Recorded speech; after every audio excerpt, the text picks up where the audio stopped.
Et si on pouvait juste parler à son ordinateur et le voir agir pour nous? C'est un peu la promesse folle d'OpenCrawl.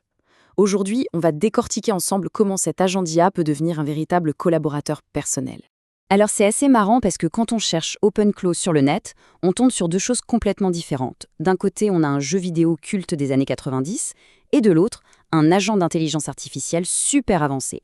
Bref, deux univers, un seul nom. Du coup, comment on s'y retrouve? On va clarifier tout ça, se concentrer sur le projet qui fait tout ce bruit en ce moment, et surtout on va voir comment on peut mettre la main dessus. Donc oublions le jeu et même les chatbots qu'on connaît. Aujourd'hui, on parle de l'agent IA OpenClaw. Et c'est un outil qui ne se contente pas de discuter, non, il passe à l'action. Et c'est là que toute la différence se joue. Un chatbot, c'est un interlocuteur, on lui parle. OpenClaw, c'est un collaborateur, il travaille avec nous. On lui donne une instruction et il la transforme en action bien réelle sur la machine. Pour la petite histoire, le nom OpenClaw n'est pas arrivé par hasard. Le projet a eu plusieurs vies, si on peut dire. Il s'est d'abord appelé CloudBot, puis Moltebot, avant de devenir OpenClaw. Ça montre bien que le projet a mûri avec le temps. Allez, assez de théorie, on passe à la pratique. Et vous allez voir, l'installation est d'une simplicité déconcertante. Bon, avant de foncer tête baissée, il faut trois petites choses. Une version assez récente de Node.js, une clé API d'un fournisseur d'IA comme OpenAI ou Anthropic, et, point crucial vraiment pour la sécurité, une machine dédiée ou bien isolée. C'est super important, parce qu'OpenClaw va avoir un accès assez profond au système.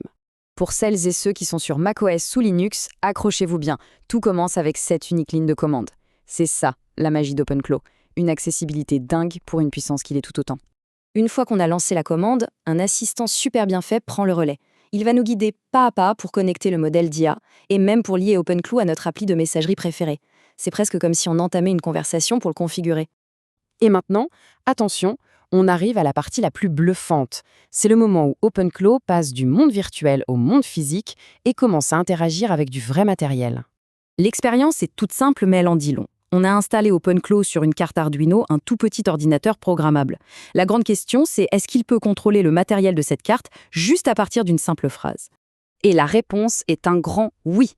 Une simple phrase écrite en langage de tous les jours, envoyée depuis une appli de messagerie, et hop, l'agent a compris et a réussi à piloter un composant physique de la carte. Et le plus fou dans tout ça, c'est ce chiffre, 0. Pas une seule ligne de code n'a été nécessaire. L'agent a compris l'intention derrière la demande et a exécuté les actions tout seul, de manière autonome. Franchement, c'est une petite révolution. Surtout pour les créatifs, les artistes, les makers, les débutants. La barrière qu'il y avait entre avoir une idée et réaliser un projet matériel interactif, eh bien, elle vient de s'effondrer. Alors, ça donne envie de se lancer, non? Et la bonne nouvelle, c'est que le chemin pour démarrer ses propres projets est bien plus simple qu'on pourrait le croire. Ça se résume à 3 étapes en fait. 1. Installer le logiciel.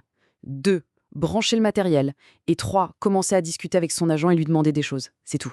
On termine avec un dernier conseil, et c'est sans doute le plus important de tous, la sécurité avant tout.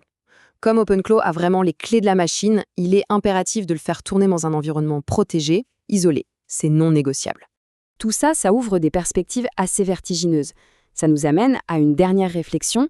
Si notre ordinateur pouvait vraiment agir à notre place en comprenant nos intentions, quelle serait la toute première chose qu'on lui demanderait de faire? La question est posée.